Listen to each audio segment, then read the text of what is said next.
I still remember the chill of that recovery ward, the way the air smelled faintly of antiseptic and boiled vegetables. I had gone under for surgery with the thought that when I woke, there would be warm hands waiting, my children's voices telling me I was safe. At 68, I knew the risks of a long operation. That morning, as the nurse wheeled me into the theatre, I had whispered a prayer. Let me live long enough to see them again, to leave this world knowing I mattered to the ones I gave everything to. When I opened my eyes hours later, groggy and aching, there were no familiar faces. Just a fluorescent light buzzing above my head and a clipboard at my bedside.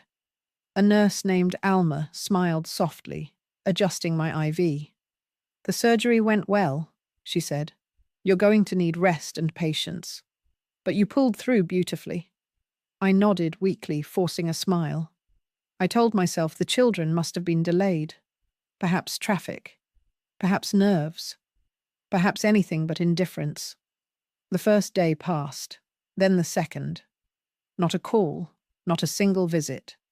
I told myself stories to fill the silence. My daughter, perhaps, was juggling the grandchildren. My son had deadlines at work.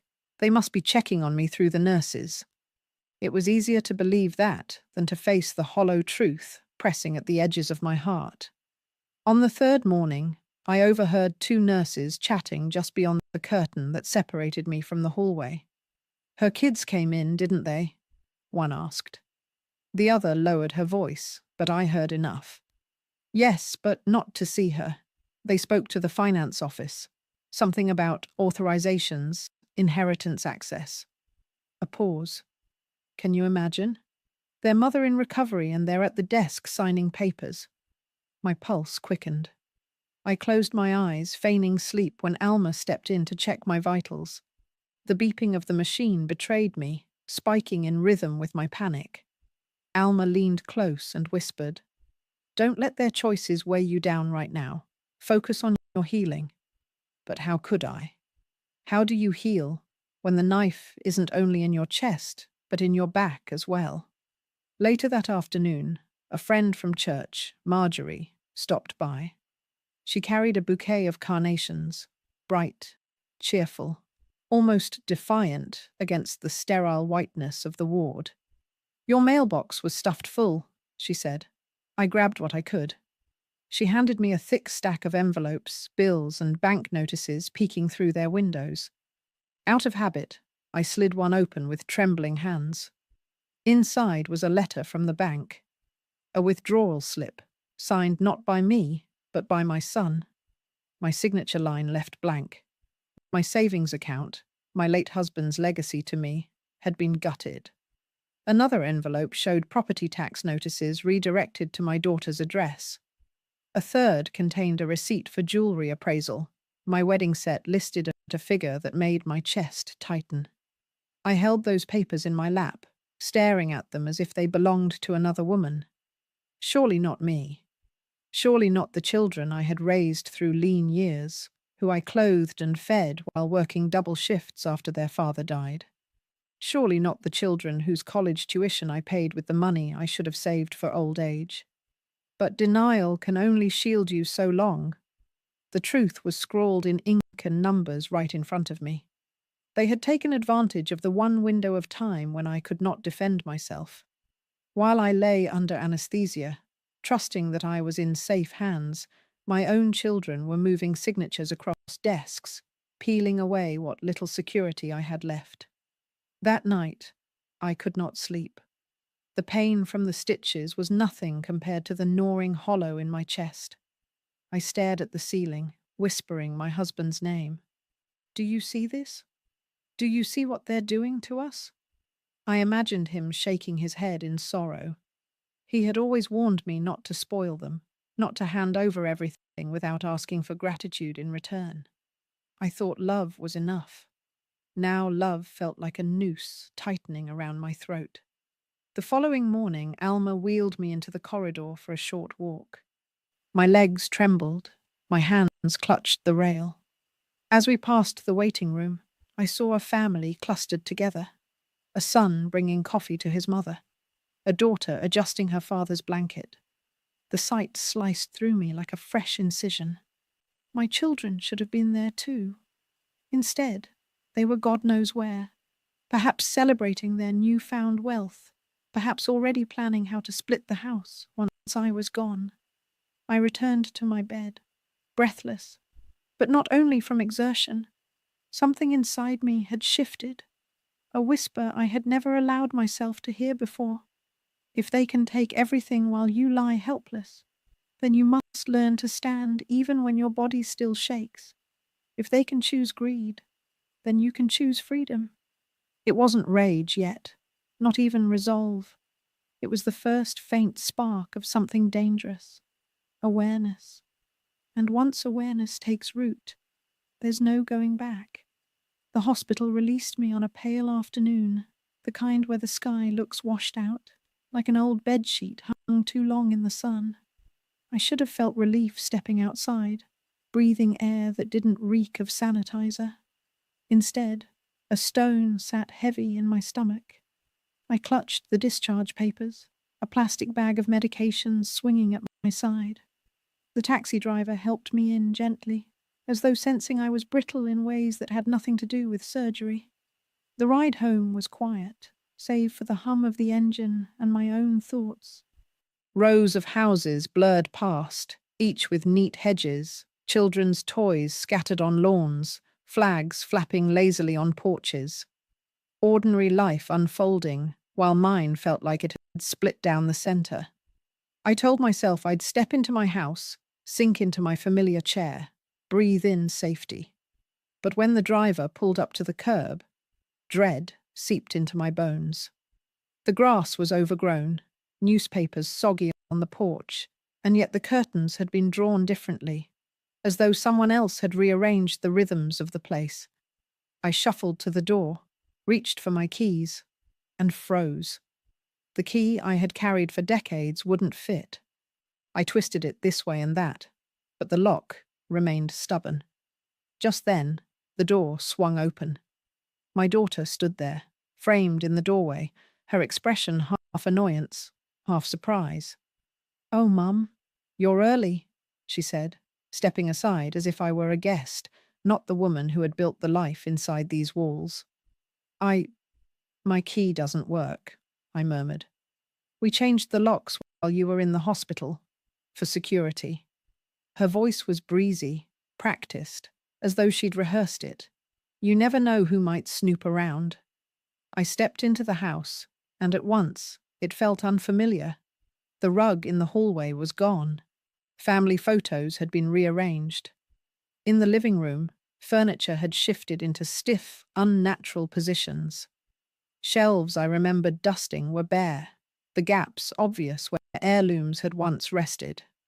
My husband's old clock, the one that ticked like a heartbeat through lonely nights, was missing. "Where are my things?" I asked, voice sharper than I intended. My daughter waved a dismissive hand. "Oh, Mum, we're just making things easier. Less clutter. Besides, you don't need all those old knickknacks. You should be focusing on your health." She ushered me to a chair I barely recognized. I lowered myself slowly, my hip aching. My son emerged from the kitchen, a beer in hand, his tie loosened. "You should be grateful we stepped in," he said casually. "The bills were piling up. The house needed attention. Dad would have wanted us to handle things." Handle. Such a neat word to cover theft. I looked from one to the other. Their faces bore no guilt, only irritation that I had returned before their story was complete. I wanted to scream, to demand answers, but something inside me warned, not yet. Not while I was weak and recovering. So instead, I observed, their voices droned on about responsibilities, finances, how I should consider downsizing for my own good. I nodded where expected, but my eyes roamed. On the counter lay a ring of keys, tossed carelessly beside unopened mail. Spare keys. I kept my gaze steady, but my heart quickened. When my daughter turned to answer her phone, I leaned slightly forward, fingers brushing the metal ring. In one swift motion, I slipped a key free and tucked it into my sweater pocket. No one noticed. They were too busy talking over me, mapping out futures in which I was a shadow. I excused myself early, retreating to my bedroom. Even there the invasion was clear. Drawers half empty, clothes displaced, a jewelry box gone. I sank onto the bed, breathing through the pain, through the humiliation. This house no longer belonged to me, not in spirit, not even in fact. But the key pressed against my ribs in its hiding place. A small thing, cold and unassuming, yet heavy with promise. That night, while they laughed downstairs, sharing wine over the inheritance they had already consumed, I lay awake, staring at the ceiling. My body hurt, but my mind was sharpening. They had stripped me of money, of heirlooms, even of dignity. But they had made a mistake. They believed me too broken to notice, too frail to resist. In my pocket, I fingered the outline of the key, whispering to myself, "Not everything is yours. Not yet." For the first time since the surgery, I felt something like power flicker in my chest. Small, fragile, but alive. Nights became my allies, while the house creaked with the sound of my children moving about as if they owned it. I lay awake in my room, rehearsing memories I wished I could forget. Their voices carried through the thin walls, laughter, the clink of glasses, the casual talk of investments and liquidating assets. They sounded like business partners, not children living under their mother's roof. I stopped expecting kindness. Instead, I began watching. The way my daughter opened my mail without hesitation. The way my son left folders of bank paperwork on the dining table, never considering I might still be sharp enough to read. They assumed age had dulled me. Surgery had slowed me. Grief had softened me. They were wrong. One night, when the house finally settled into silence, I pulled a notebook from my nightstand, a thick leather-bound book I had once used to track grocery lists and my late husband's blood pressure readings. I opened to the first clean page and wrote a single word at the top: loss. Then I began to document. June 4th, hip surgery, recovery ward, $3,200. Withdrawal from savings. June 6th, blood transfusion, no visitors. Jewelry appraisal slip found, wedding ring listed at $5,000. June 10th, physical therapy begins. $9,000 moved from inheritance account to Daniel L. Line after line, I recorded it all. Dates when I was strapped to machines, learning to breathe steadily, matched against the days they were draining accounts and pawning memories. Each entry sharpened the betrayal, transformed pain into proof. The ledger grew heavy with ink. My handwriting cramped, my eyes burned, but I pressed on. If they thought I was fading, I would leave behind a record stronger than any denial they could muster. Sometimes I caught my reflection in the window, the faint outline of an old woman hunched over her desk. Yet when I looked closer, I didn't see defeat. I saw a witness. The neighbor across the street, Mrs. Rivera, provided unknowing confirmation. She stopped me on the porch one afternoon, balancing a grocery bag on her hip. "Your kids sure kept the house busy while you were gone," she said cheerfully. "Cars coming and going, lights on all night. Looked like a full house." I smiled weakly, nodding, while something twisted deep in my chest.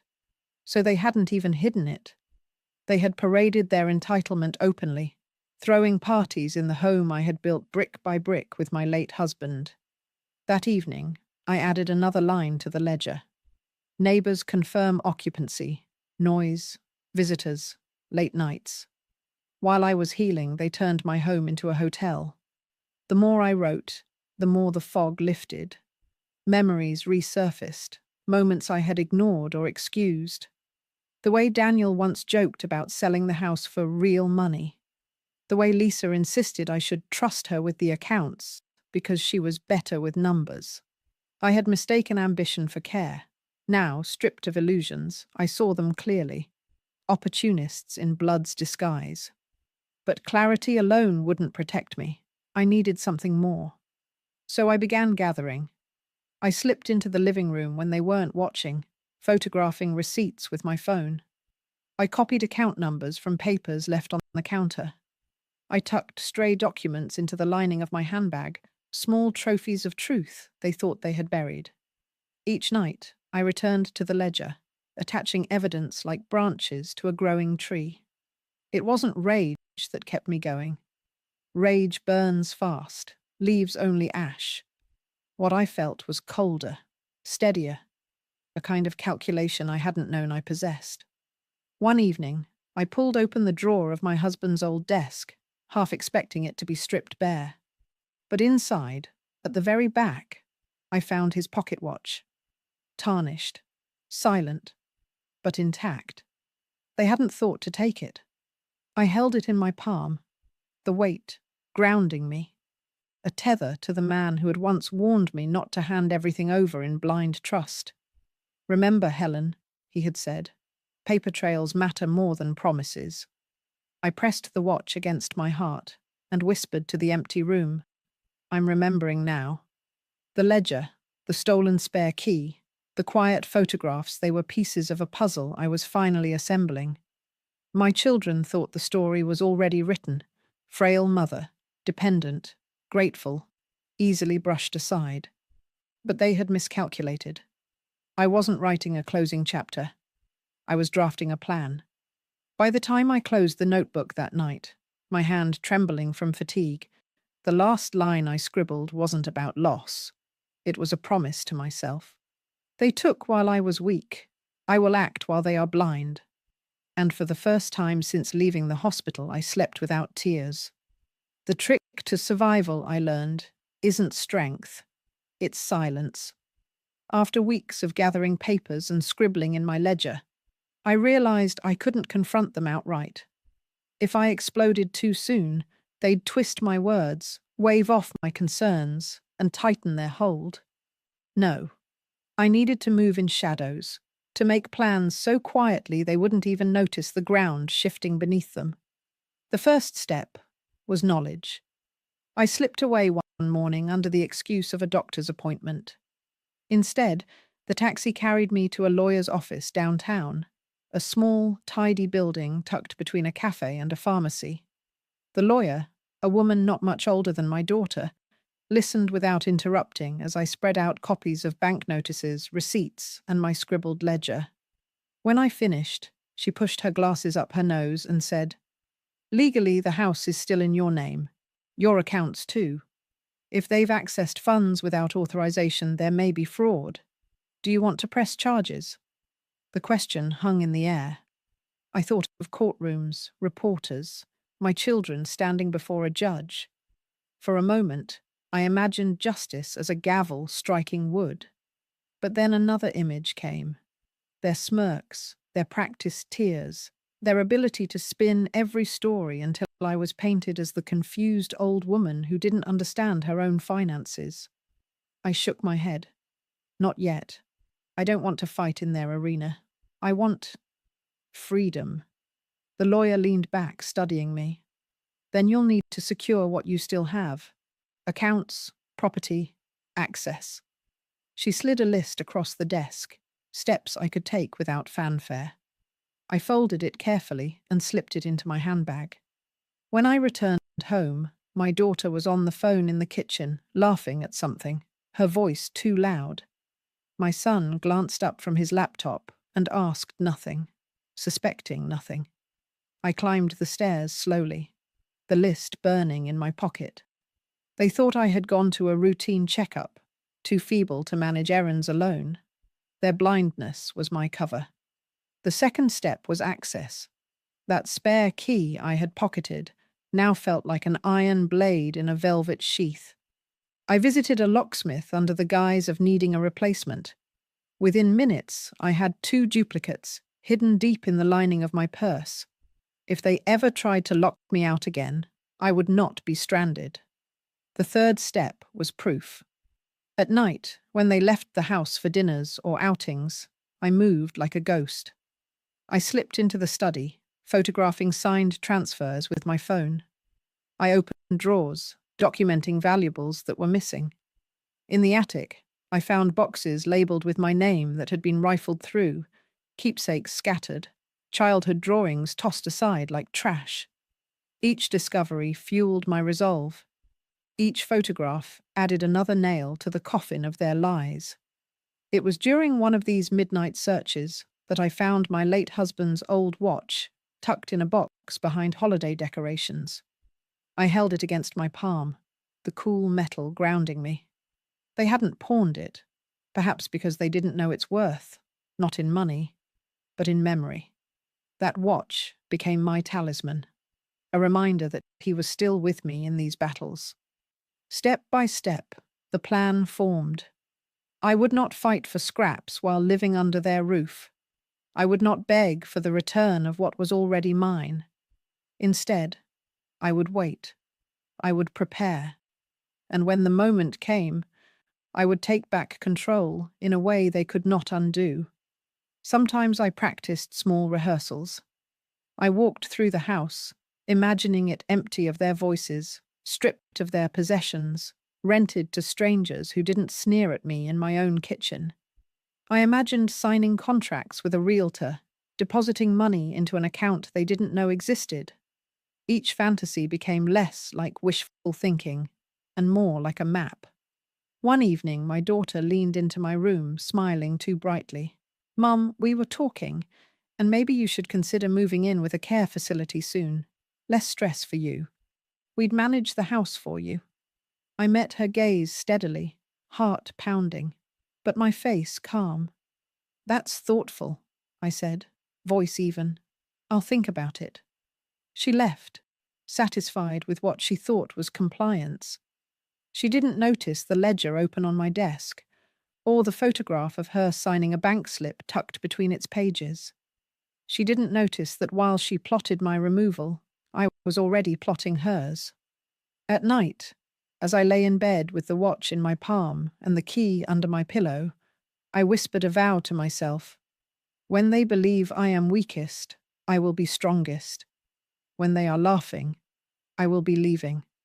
And when they finally see the truth, it will be too late to undo what I've done. The silence of the house no longer suffocated me. It fueled me. Every creak in the floorboards reminded me that these walls still answered to my name. And soon, I would remind my children of the same. The house always felt loud with them in its voices echoing, televisions humming, footsteps pounding the stairs without care. But one week in late August, silence fell. They had gone on holiday, leaving bags tossed into the trunk of Daniel's car, Lisa juggling her phone and passports like I was invisible in the doorway. "Don't overdo it while we're gone," she said flatly, as though I were some fragile tenant. And then they were gone. That was my moment. The next morning, I called the locksmith. He arrived with a van and a quiet efficiency, his tools clinking softly in the humid air. "New locks on every door," I told him firmly. "Every entry point. No one should be able to use the old keys again." He gave me a curious glance, but I held his eyes. He didn't ask questions, just set to work. The whir of his drill was music to me, every turn of the screwdriver a note in a symphony of liberation. When he handed me the small envelope of fresh keys, I closed my fist around them like they were treasure. The second call was to a realtor. A woman named Margaret arrived the next day, brisk and sharp-eyed, her clipboard ready. She walked the rooms, taking photos, jotting notes. "It's a solid property," she said. "Good location, spacious layout, should fetch a high rental price." I nodded, though my heart was thrumming wildly. For the first time in months, maybe years, I wasn't reacting to what they had done. I was acting. While Margaret prepared the listing, I began sorting. Not the sentimental way I had always done, not sifting through items with nostalgia and regret, but with precision. Belongings my children had already claimed in their minds, I left behind. The china Lisa insisted would one day be hers. The desk Daniel always eyed for his future office. Those I set aside like bait in a trap. But the quilt my mother had stitched for me, my husband's letters, the pocket watch, those I packed carefully into boxes. As I worked, I realized I wasn't just packing possessions. I was shedding years of guilt and expectation. Every drawer I emptied was a reminder that their grip on me was loosening. By the end of the week, the house was staged for tenants. Margaret brought over a young couple with a baby. They walked through the rooms with wide eyes, imagining their future here. I stood silently in the background, watching them touch the walls, smile at the backyard, whisper to each other about the nursery. For the first time in a long time, I didn't feel bitterness. The house had become a shell of broken promises for me, but for them, it could be a beginning. The contract was signed within days, the rent transferred to my private account, the one I had opened quietly under the lawyer's guidance. When I held the first deposit slip in my hands, my knees nearly gave out, not because of the money itself, but because of what it represented: independence. Still, there was one final step. I walked through the house one last time before the tenants moved in. The rooms were stripped bare of personal history, echoes bouncing off the walls. I lingered in the bedroom I had once shared with my husband, running my hand along the faded wallpaper. "We built this together," I whispered, "but I won't let them tear down what's left." I left an envelope on the mantel. Inside was a copy of my ledger, a photograph of their signatures on my withdrawals, and a single note written in my steady, deliberate hand. "While I was healing, you were taking. While I was weak, you chose greed. This house was never yours, and now it is no longer mine either. It belongs to strangers who respect it more than you ever did. You will find no safety here, no inheritance, no welcome. Consider the locks my answer to your betrayal." When I stepped outside, the sun was low, casting the house in golden light. For a moment I thought of the family dinners we'd once shared here, the laughter before it soured, the warmth before it curdled. Then I locked the door behind me, slid the key into my pocket, and walked away. I didn't look back. The next morning, I woke in a modest apartment across town, the boxes of my true belongings stacked neatly against the wall. It wasn't grand, but it was mine. The hum of traffic outside my window was a lullaby compared to the sharp voices that had haunted me in that house. For breakfast, I brewed tea, sat by the window, and let the steam warm my face. My phone buzzed with messages from Lisa and Daniel, but I didn't open them. Not yet. I wanted them to walk up to that front door, suitcases in hand, sunglasses still perched from their holiday, and find nothing but rejection. The thought carried me through the day with a quiet thrill. They had believed me powerless, dependent, malleable. They had rewritten my story without my consent. But I had turned the page myself, and soon they would come home to find their chapter erased. I wasn't there when they returned, but I can picture it so clearly that it might as well have played like a film across my window. A taxi pulling up to the curb, tires crunching on gravel. Daniel stepping out first, his sunglasses perched arrogantly on his head, that careless grin of a man who believes the world is his for the taking. Lisa behind him, dragging a glossy suitcase, her laughter still ringing from the phone call she cut short. They were sun-kissed, rested, oblivious. They expected to come home to comfort, to control, to me waiting quietly with dinner half prepared. Instead, they found tenants. I can imagine the moment. Daniel striding up the steps, fishing out his old key, jamming it into the lock with practiced ease. Except the lock didn't budge.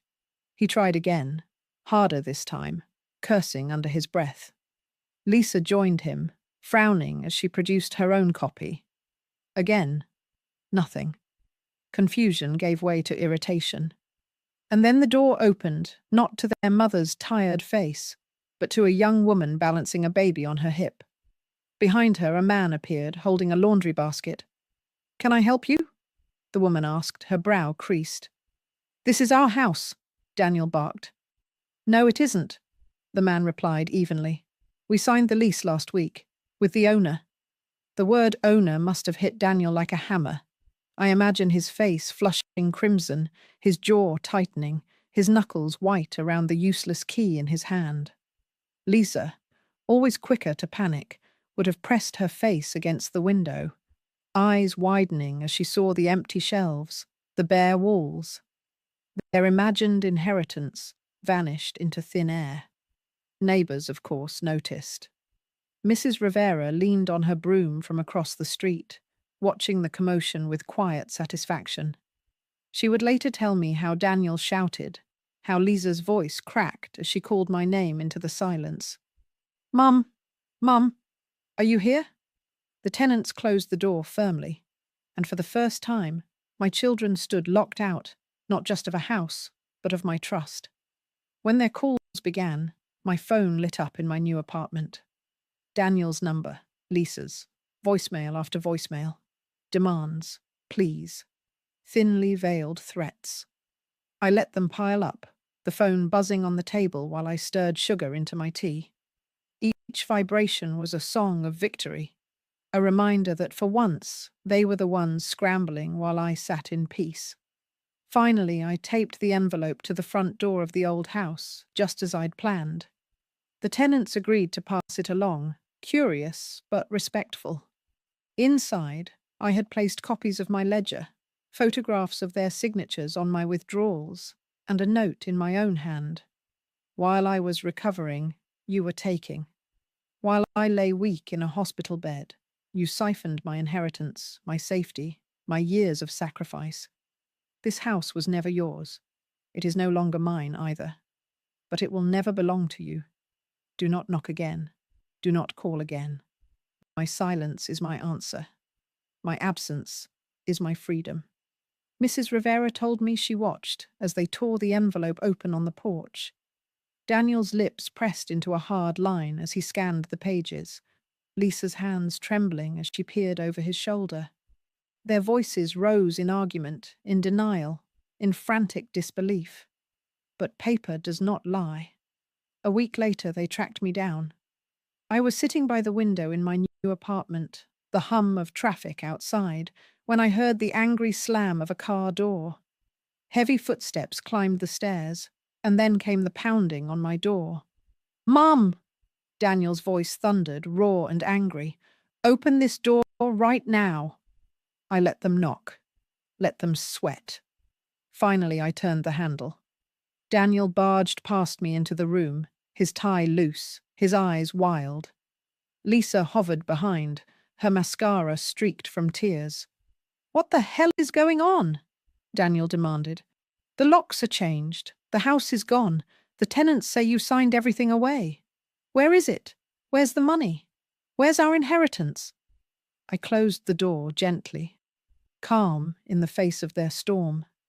Then I sat down in my chair and looked at him the way a parent looks at a petulant child. "Not your house, not your inheritance, not your life to control."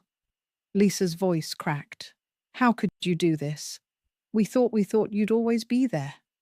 I laughed, bitter and sharp. "That's the problem. You never thought of me as a person, just a safety net, a wallet, a house with 4 walls waiting to catch you.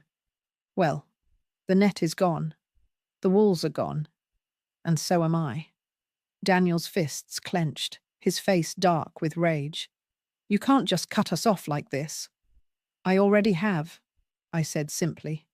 Silence filled the room.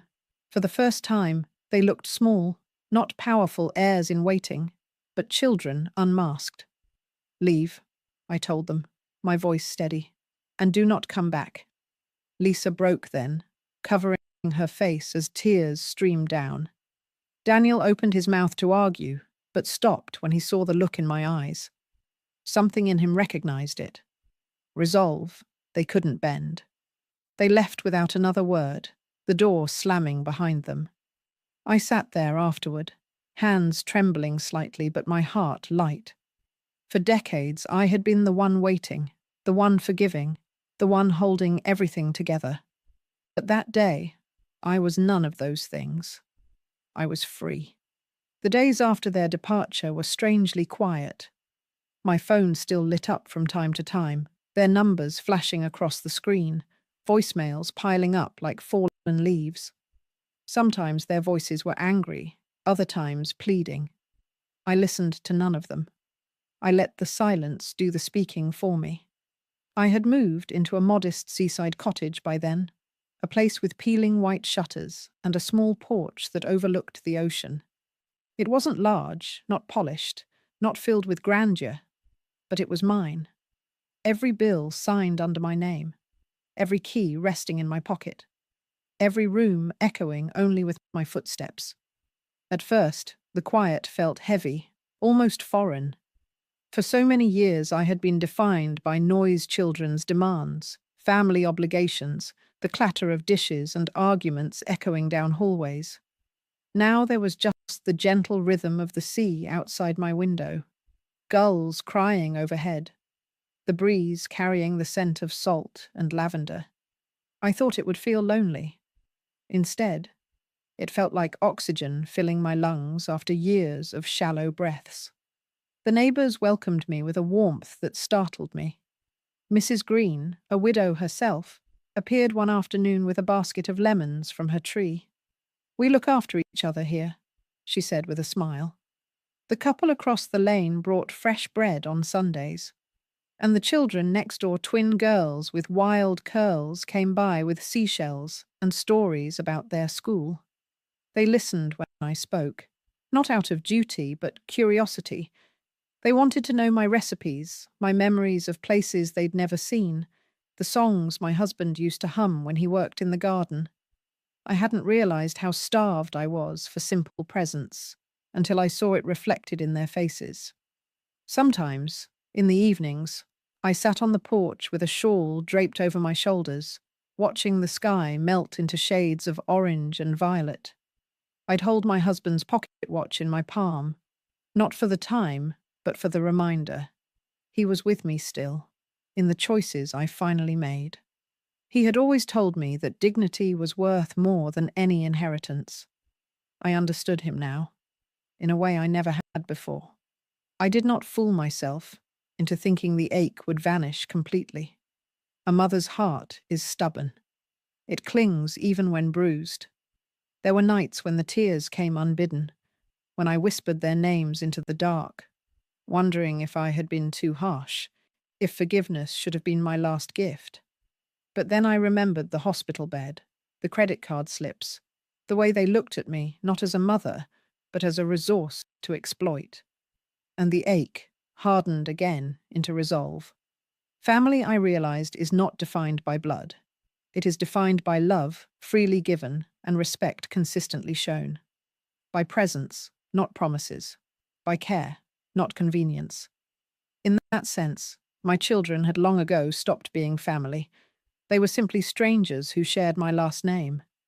The true family I found was here in the neighbours who knocked to check if I needed groceries, in the children who drew me pictures of lopsided suns and smiling stick figures, in the fisherman who waved from the shore every morning as he set out to sea. They gave what my own blood would not, kindness without condition. I changed my will, not with anger, but with clarity. Everything I had left the rental income, the small savings I rebuilt, the keepsakes of my life, would go not to Daniel or Lisa, but to charities, scholarships, and causes that lifted children who actually needed a chance. I left instructions with the lawyer, and for once, I signed the papers with steady hands. One evening, as the tide rolled in and the gulls wheeled above, I closed my eyes and let the sound of the waves wash through me. For the first time in decades, I wasn't waiting for footsteps at the door. I wasn't waiting for a phone call that would never come. I wasn't waiting at all. This life was mine again. I whispered into the dusk, as if speaking to every woman who had ever given until there was nothing left. You are allowed to walk away. You are allowed to choose peace over pain, dignity over duty, freedom over fear. Don't wait until the years slip by like mine did. Your life is yours. Claim it before they take it from you. The sea answered in its endless rhythm, steady and sure. I smiled, closed the pocket watch, and set it on the table beside my teacup. The past was behind me, locked away with the house they would never reclaim. The future stretched out before me, wide and unclaimed, as open as the horizon. And for the first time in a long, long while, I belonged to myself.